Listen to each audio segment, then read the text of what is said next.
I'm Magali Ruiz. Thank you so much for joining me on week 2 of the Real Women of Philadelphia contest. I am very excited to tell you about my appetizer. This is something that actually I've been cooking for so long. We're going to make it an appetizer, so it's a bite-sized empanada Philly cheese, cream cheese trio. It's so delicious, and this is something that really made me feel like this is something I could start my business with. You know how Paula Dean got started? Paula, I know you know. You know your chicken salad sandwiches, your sons used to take them and go ahead and distribute them for lunch. This is actually what I do. And this is the first dish I ever cooked for lunch for. I actually did go to her book signing in New York. Oh, what a life-altering experience it was. It was amazing. It was one of the best days of my life. It really was. So let's go ahead and get cooking. We're doing beef, chicken, and then a sweeter side of the diversity of the empanada. All right. So we're gonna go ahead and do that. We're not gonna add any oil to this because this is beef. It's gonna have its natural oil. All right. So we're gonna hope this goes ahead and get kind of hot, but it doesn't matter. I do it a little different.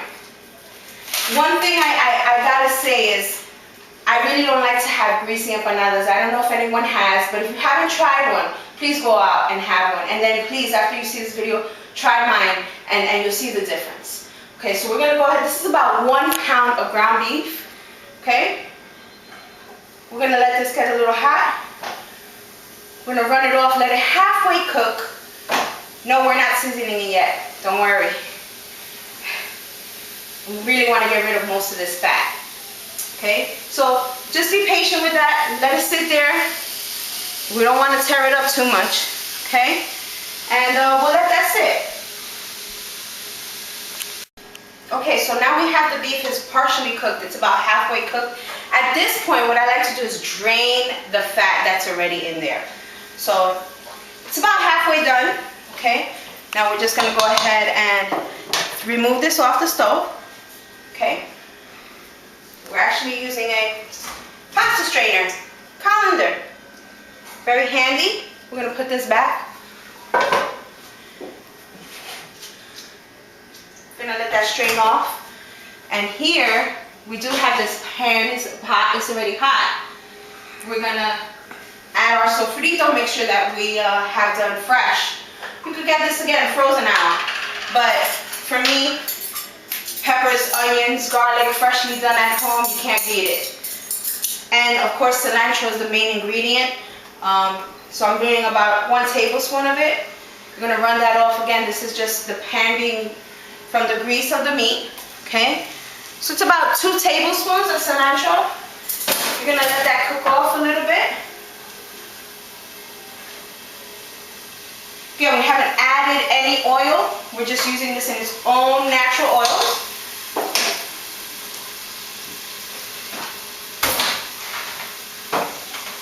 Okay, the meat has run off the fat. We're going to go ahead and just put that back in.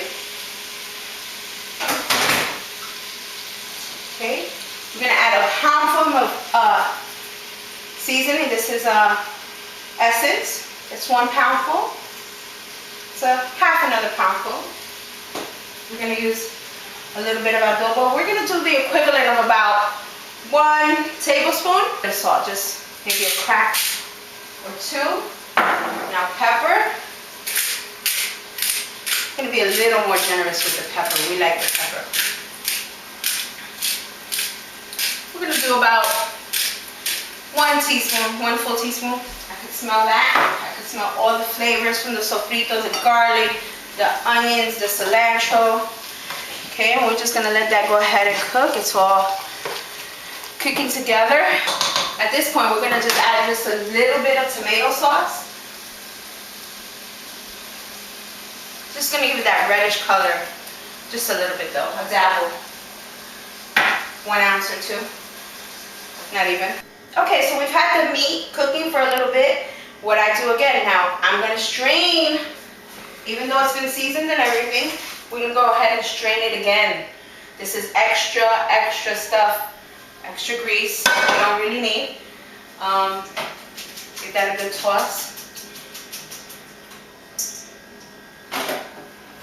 This prevents, when you fry the empanada, from it opening up and being all over the place pretty much.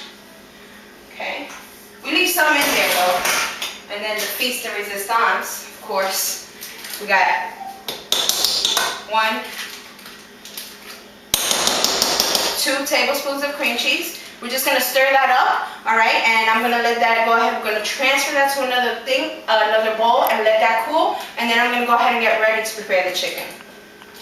The chicken doesn't have natural fat, so we're gonna use about 1.5 teaspoons of olive oil. We're gonna let that go ahead and get warm. And to that, this is gonna be different than the beef because it's not gonna have a lot of fat runoff. So to that warming oil, we're gonna add 1.5 teaspoons of the sofrito. And we're gonna go ahead and just cook it all together. Less fat again, so there won't be too much runoff. Got about 1 pound of ground chicken. Don't want to overwork the chicken because then it becomes tough.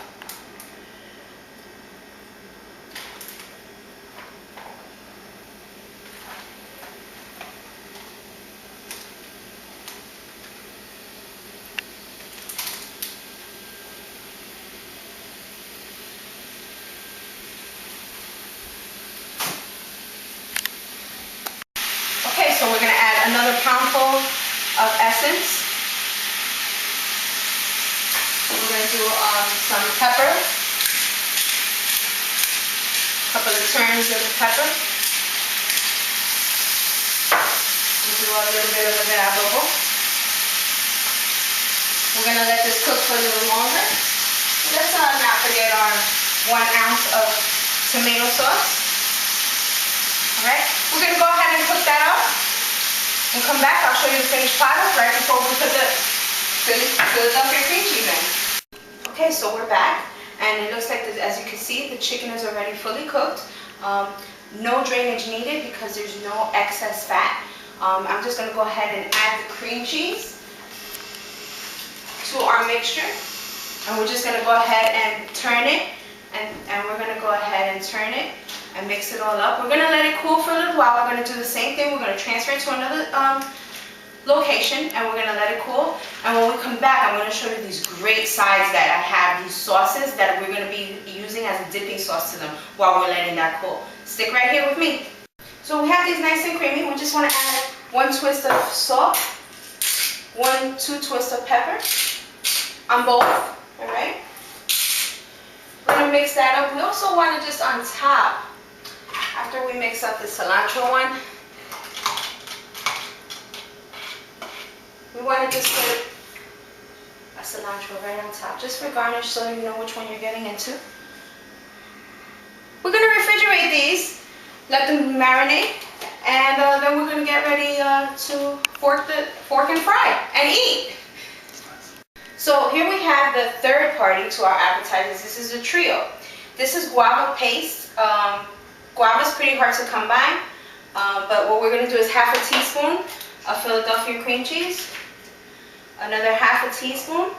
We're going to continue to do this. We're going to fry these bad boys up, and we're going to do them in batches. We're going to have the chicken and the beef, and we're going to go ahead and show you when it's all plated up and we're ready to eat. Well, this is the end of my 2nd week journey to my 7-week journey. I hope you guys enjoyed my appetizer trio.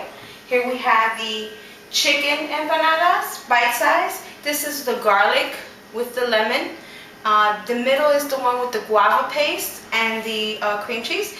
And this side is going to be the beef with the cream cheese. Remember, we had the lime and the cilantro on this. We're going to go ahead and eat this now. And I hope you enjoy it as much as I enjoy eating it. My family's going to go ahead and join me, and I hope yours does too. Bye!